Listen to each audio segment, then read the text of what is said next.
speaker para maayos yung daloy ng ating klase. And that rules called give me 5. Again, give me 5. Again, give me 5. Okay, give me 5. And ano yung 5 na yun? Pakibasa.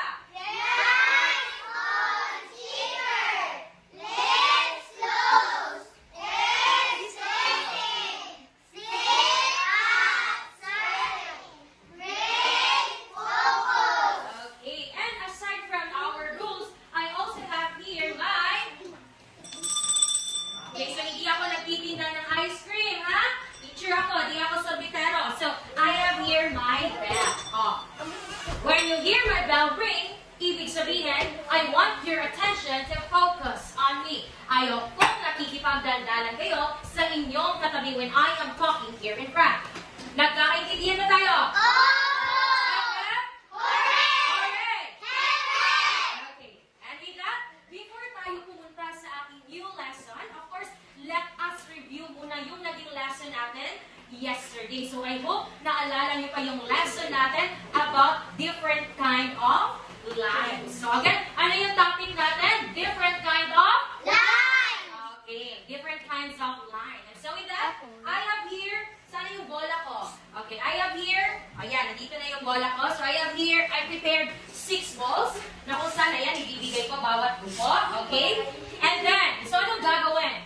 When the music starts, ipasa-pasa niyo yung bola. And then, kung kanino magsa-stop yung bola, ay sila yung sasagot sa review natin. So huwag mag-alala, yung review natin, all about lines lamang. So you're going to identify what kind of line yung makikita niyo sa picture. Nagkakaintindihan ba tayo? Opo. Naintindihan ba? Opo. Okay, and with that, sige. Ready na? Ready na? Aha, aha. Okay, and with that, ano yung music ko? Okay, and with that, music starts now. Ayan. Okay. Game start.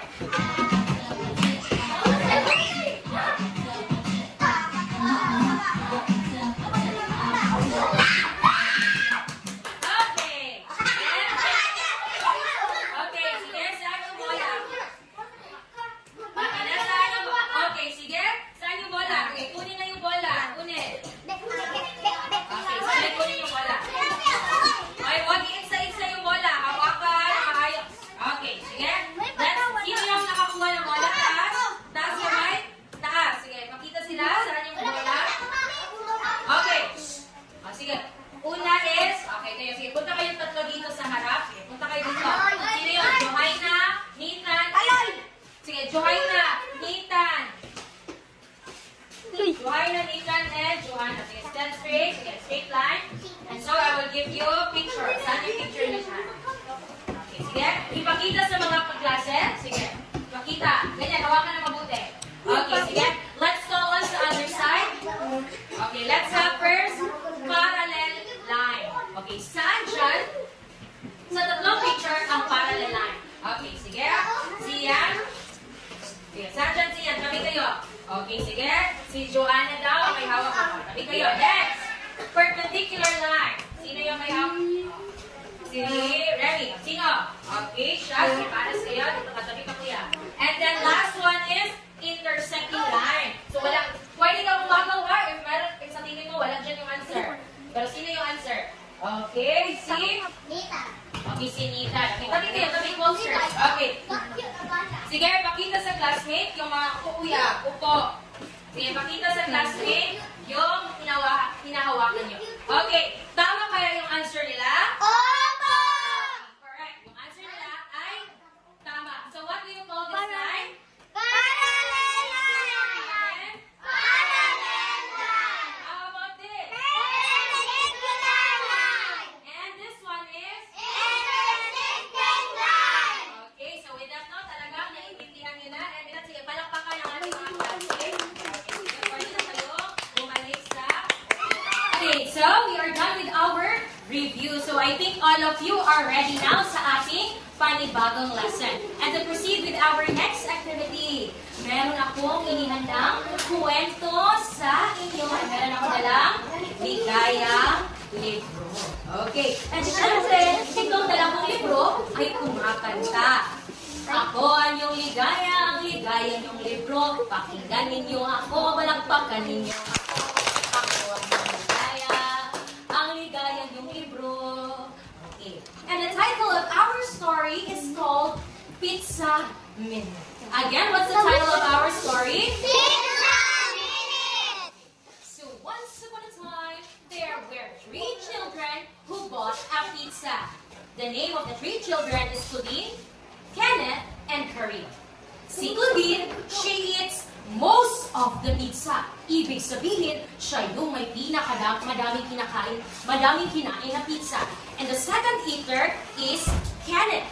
Ibig sabihin, siya yung ikalawa na pinakamalakas na kumain. And then yung pinakamahina lang kumain, konti lang yung kinain niya, ay si Karin. And that is the story about the Pizza Minute. And now it's time for our activity. So here, I prepared here 8 slices of pizza. So again, I prepared 8 slices of.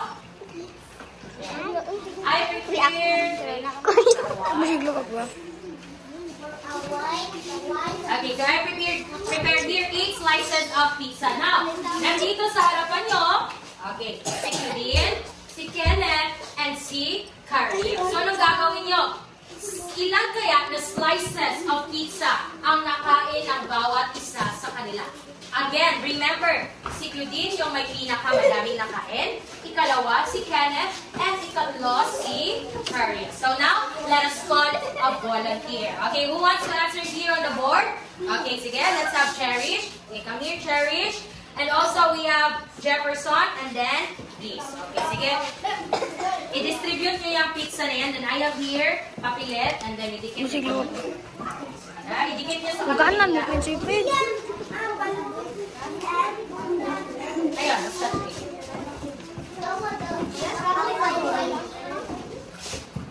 Opo, please, touch me. Uy.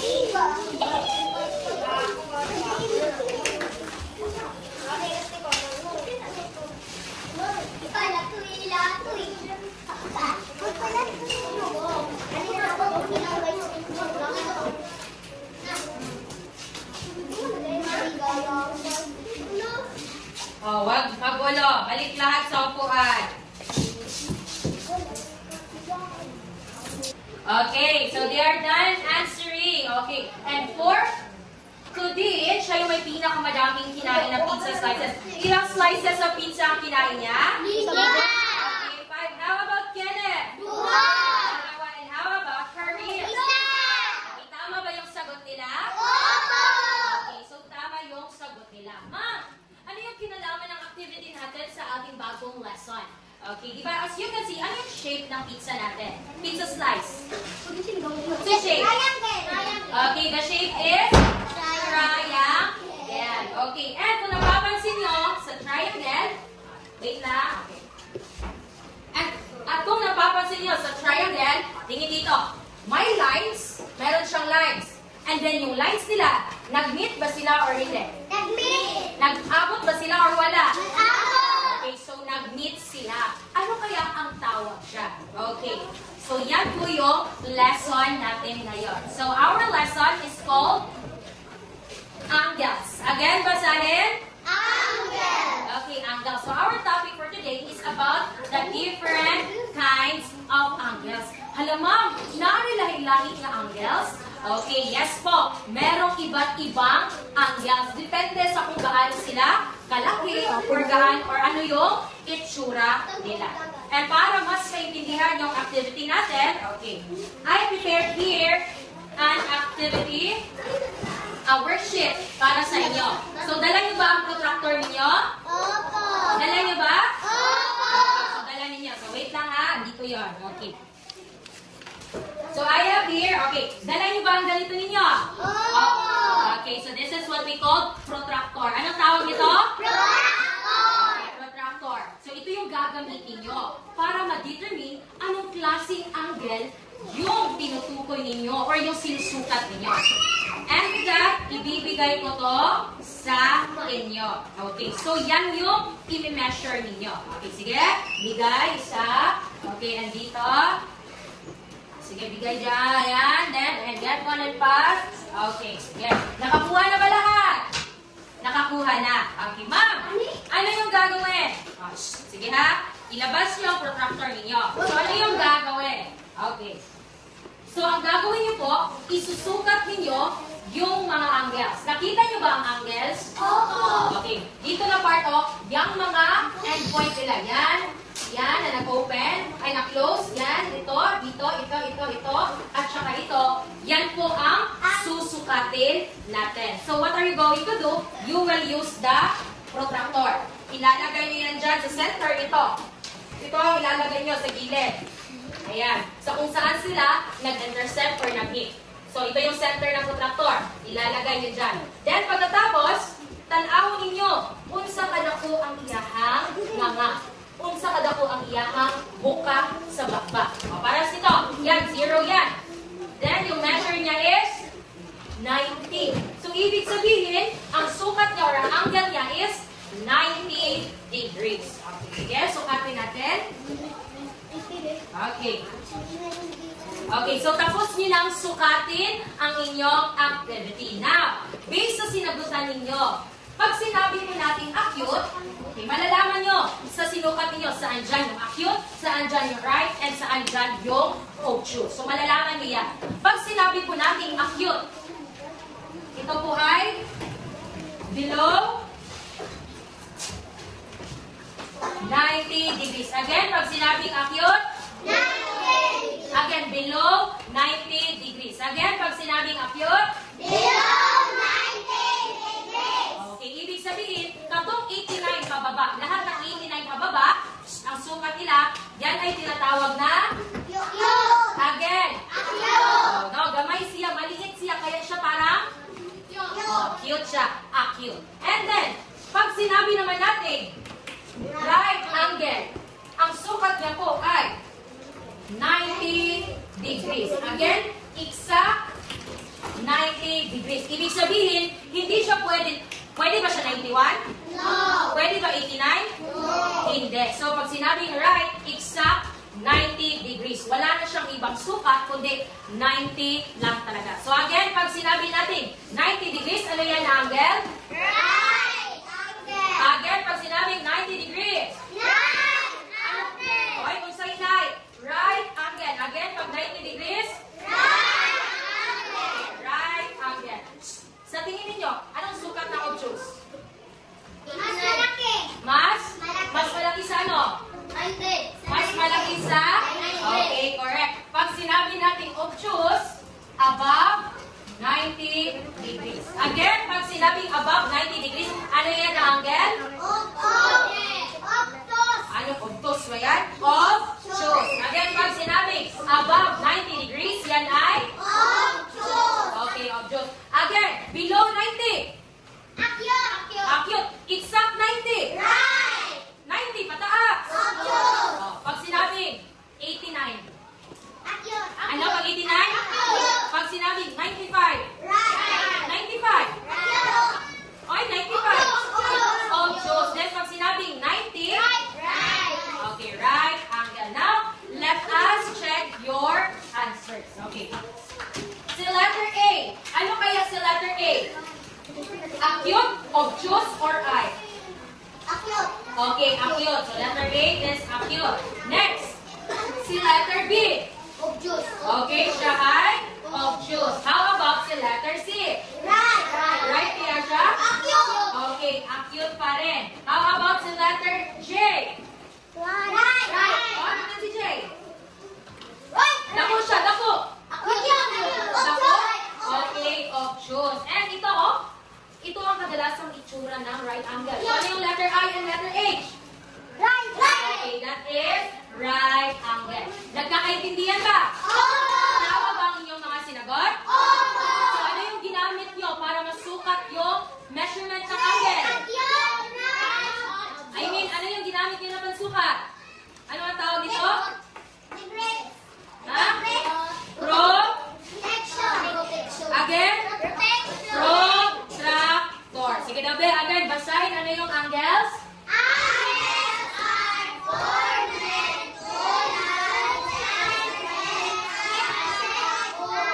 formed Okay ha, again ha. Ang angles ay nabubuo siya if nag-meet yung dalawang linya. Nag-meet ba sila?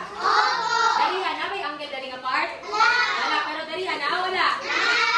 Okay, meron. Okay, how did you group the angles? What can you say that an angle is acute? When can you say that an angle is right? When can you say it's obtuse? And how important is knowing the different kind of angles? Okay. How can we relate angles to the objects that can be seen around? And why do we need to know how to measure, identify angles, and what is the art of an angle? And now, it's time for your group work. So, anong gagawin? So, each group will receive another envelope. So, makakatanggap kayo ng envelope. And inside that envelope, meron niyang mga instruction. Ha? Kasi each of the group, iba-iba ang inyong activity na gagawin. Pero mama, tinabangay gato. Yes po, magtinabangay. Sa group 1, 1 minute jingle. Again, sa group 1, 1 minute jingle. Sa group 2, washi poster. Sa group 3, angle display. And sa group 4 is puzzle angle. Okay. And with that, we are done with our group activity. So part 2 na naman tayo. Okay. Hala, exciting na dula. Kung saan yung next na dulaan? We have here? Okay, angle, bingo. So, anong gagawin ninyo? Okay, bibigyan ko kayo ng tag-iisa. Then, sasabihin ko, kung ano yung i-describe ko, yan yung isi-shade nyo dito or i-highlight ninyo. Depende sa kung ano yung binasa ko. Nagkakaintindihan na tayo? Okay, get one and pass. Okay, get one and pass. Okay. And with that, okay, we are done sa ating mga group activities. Now, time for your quiz. Sige, quiz time na tayo. On a one whole sheet of paper, copy and answer. And ibibigay ko rin sa inyo ang worksheet ninyo para dito nyo susukatin yung angle na nakita nyo sa harap ng TV. Okay, sige, get one and pass. And also the part 2. And with that, we are done with our quiz. Okay, so time for your assignment. Sige po, pakikuha ng math notebook and then copy this. Then isasubmit ko ito bukas. Sige, pakikuha po ng inyong notebook. Okay? And with that, we are done with our activity. So, napakagaling na grade 4. Sige, be, bigyan niyo ang sarili niyo na very good club. Ano ba? O, wala pa. Ano? 1, 2, 3. 1, 2, 3. Very good, very good, very good. Okay, sige. Very good na. 1, 2, 3. Very good club. Go! 1, 2, 3. 1, 2, 3. Very good, very good, very good. Okay, sige. Hem, hem. Goodbye, grade 4. Okay, again. Goodbye, grade 4. Dili mo ulit. Sabay-sabay, tayo lahat. Goodbye, grade 4.